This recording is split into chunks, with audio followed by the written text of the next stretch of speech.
Hello and welcome to Beginning Synthesis on Free Software. This is episode 3, More Oscillators and Filters. So first, what is Beginning Synthesis? Beginning Synthesis on Free Software is a series where I teach you the basics of synthesis, in this case subtractive synthesis, using free software as a platform to learn on. This is to allow you to get all of the software that I'm using and follow along precisely without having to spend anything. I'm not even using a MIDI controller. So far, we've been introduced to the software, we've had a look at the oscillators, the filter, we've looked at the envelopes, the LFO, and the mod matrix. Today, we're going to dive a little deeper into the oscillators and the filters. One thing you may note, maybe I look a bit different in this episode. That is because 1 year has passed since I recorded the previous one. In any case, let's move on. So here we are in front of Ardor. You can see that I have my legato clip unmuted. So let's bring up the software. So here is Odin. I have created an init patch by clicking Reset Synth. Most synthesizers have the concept of an init patch. That means a patch which has a basic set of settings, which are usually not very interesting, but are a starting point to build your sound. If I change the mode from polyphonic, which is the default, to legato, which is what I've been using on this clip, and I click play,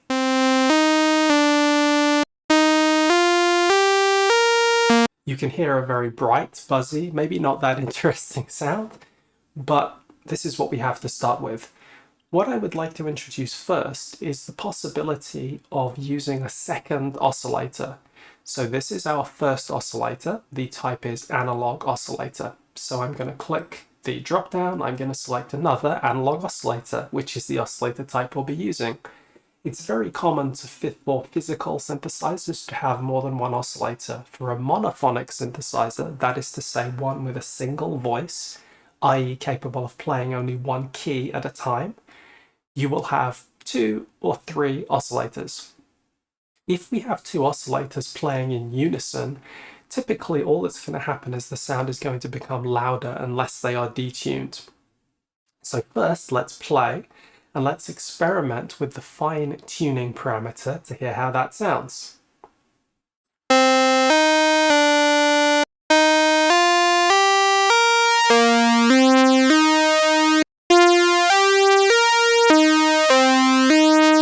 now I've tuned one of them up a little bit and one of them down a little bit, and hopefully you hear some timbral motion occurring here. And I think that timbral motion is one of the reasons why you'd be interested in using 2 oscillators. Another reason is the ability to genuinely detune them. So what I think I'll do is I'll turn one of the oscillators down an octave, sometimes referred to as a sub-octave or a sub-oscillator.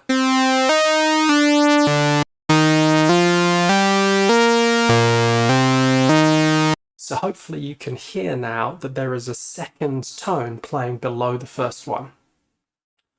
I think that the saw wave is a little too strong for what we're doing here, so I'm going to turn the upper oscillator into a pulse wave. Let's listen to that. I'll switch between the two.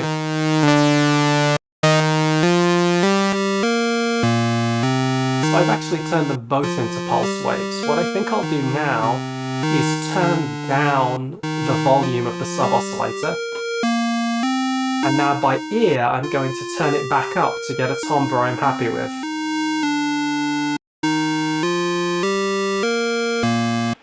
And you'll see that in designing sounds, listening is very important. It's important to understand what the controls do, but more than just knowing what the controls do, it's important for you to listen and to make changes while paying attention to the timbral impact that they have.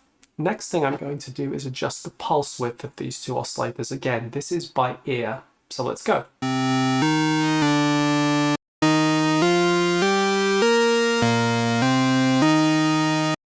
Sounds good. I'm just going to arbitrarily turn on the drift parameter a little bit.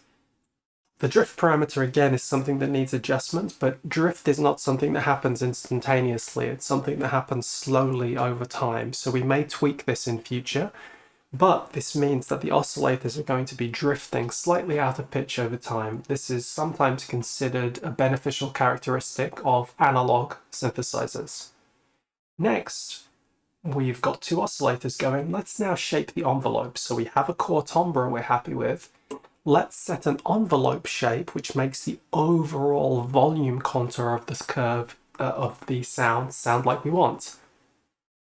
I'm thinking we want to have a little bit of attack. That means it's not going to onset absolutely instantaneously, but it's going to delay a bit.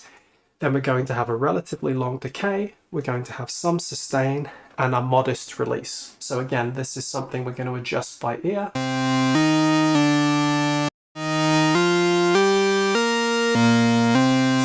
Legato, we can only hear this change happen at the onset of a group of notes. I think that's good. I'm going to turn the sustain all the way down so I can hear how long the decay is. A little bit less. Now let's set the sustain level to a loudness we're happy with. Now let's set a release amount.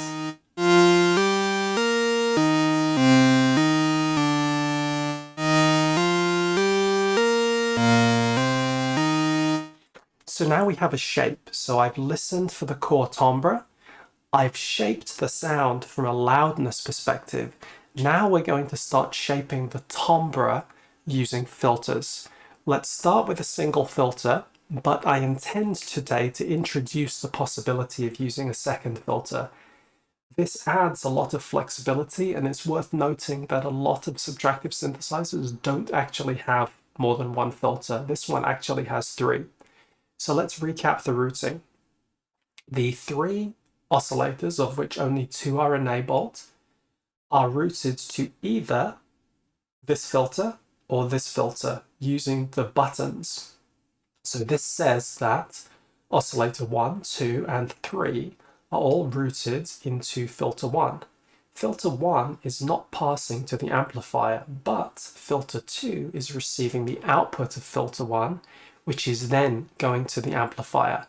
There is no filter placed in this second slot, so no sound can be heard. It is possible, though, for example, to route filter 1 into the amplifier and to route filter 2 into the amplifier. So in this configuration, I have oscillator 1 going through filter 1 into the amplifier, oscillator 2 going through filter 2 into the amplifier. I'm not going to use this configuration for now. I'm going to go back to what was there originally. I just wanted to mention that that's a possibility for you. Also, these 1, 2 buttons here are useful if you want to mute and unmute oscillators. So let me demonstrate. So only oscillator 1, only oscillator 2, both oscillators. So now let's do some pitch shaping. The first thing to think about, I think, is what the cutoff frequency is going to be. Remember that the envelope we're going to use is going to open the filter. So I want to make this as dark as I need it to be. But we're going to make a couple of other changes too.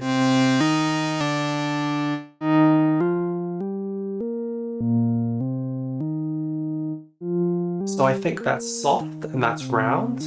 And we're going to use an envelope to open this back up. We have the filter envelope already open in this section, and I'm going to make the filter envelope extremely boring, just to sustain, but this is going to let me hear how open the filter will become. I'm going to adjust the envelope parameter.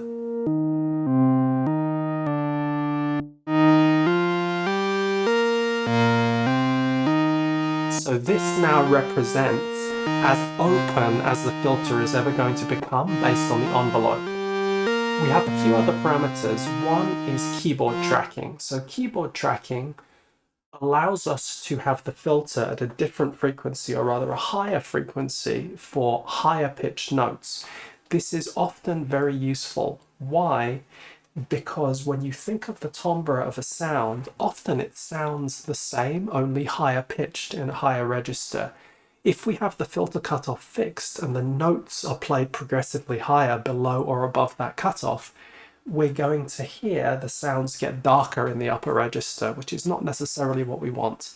So initially, just by ear, I'm going to adjust this keyboard value. Given that we're not playing on a keyboard, you may just have to experiment with this, but usually on a keyboard I'd go to the upper register and I'd listen and adjust this, but I don't want to use my keyboard.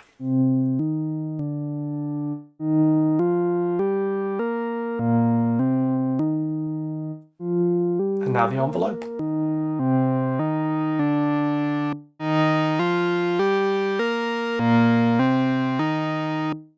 So now we have that sound coming into where we want it to come in, but we don't have inherently some shape there. The filter is simply no attack, no decay, 100% sustain, no release. So it looks like a gate, if you remember me introducing the concept of gate.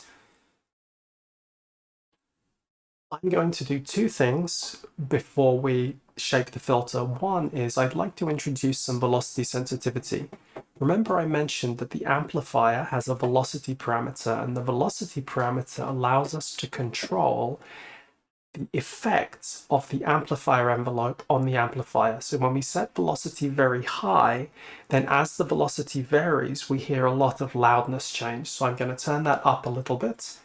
Velocity in the filter is a little different. Velocity in the filter is not actually modulating this envelope amount, but is acting on top of that. So if I turn up velocity, I'm probably going to turn down the envelope effect. So let's run it. Let's open that a bit more.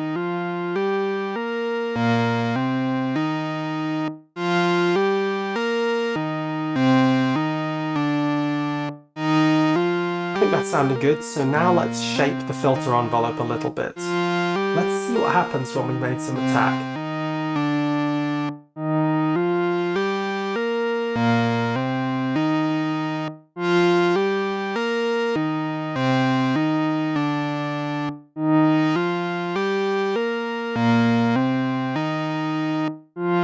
So now we have that slight opening sound of the filter there. Now let's bring the sustain down and adjust the decay so we can hear the time that we want.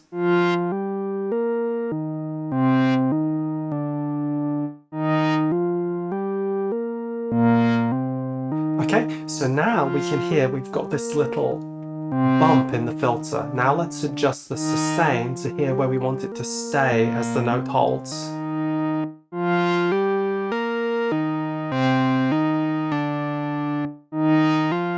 You can see that I got the sustain quite high because I don't want the sound to remain too dark. Finally, I'm going to set the release about to where the release is on the amplifier envelope because I want the brightness to trail off as the volume trails off.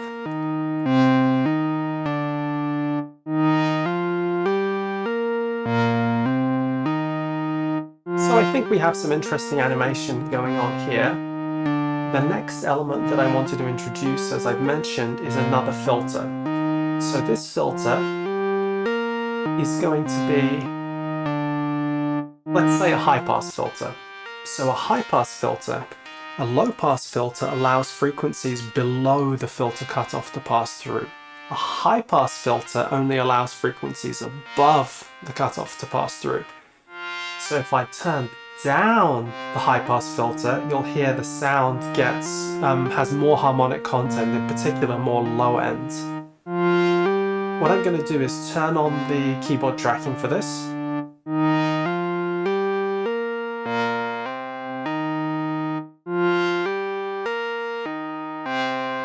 So you hear that I've thinned the sound out a bit. We only have some of the high end left because the high-pass filter is filtering out the low end. But what I would like is I would like to open that low end at the initial part of the sound.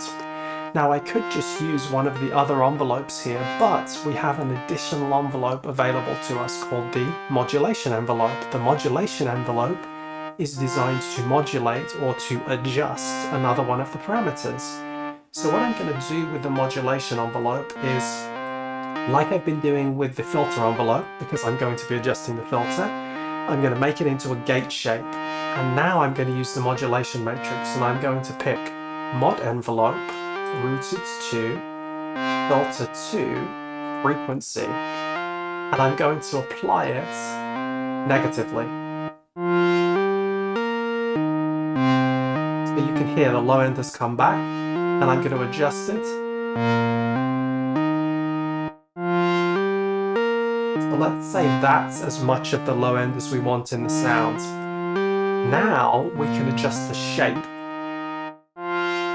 So now the sustain is 0, we're not getting any of that. Let's bring the decay in.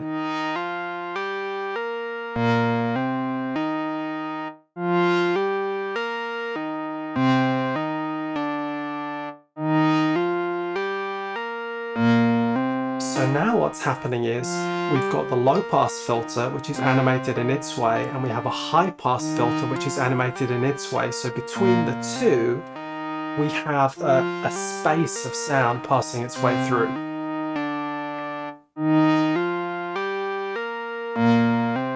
And maybe let's go for one more thing.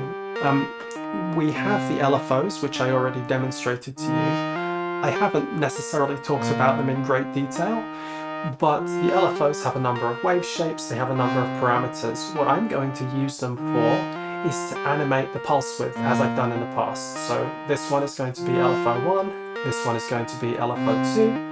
I'm going to arbitrarily shift the frequencies a little bit just so they're not running at the same pitch. And I'm going to send them to oscillator 1 pulse width and oscillator 2 pulse width, because we already have pulse waves and we have some pulse width sets. So let me, if I set it really high, there's a lot of variation.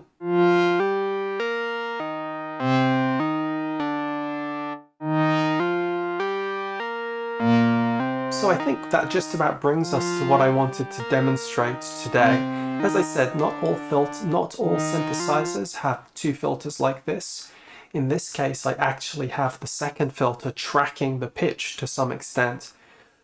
Some synthesizers actually have a single high-pass filter that doesn't track pitch that you can use to cut the low end off. The main reason that I didn't do that is this synthesizer has a third filter after the amplifier, which is more useful for that type of adjustment. In any case, I hope you found this episode informative. I hope you've enjoyed the series and will join me for some more of it. But in any case, thank you for being with me today, and goodbye.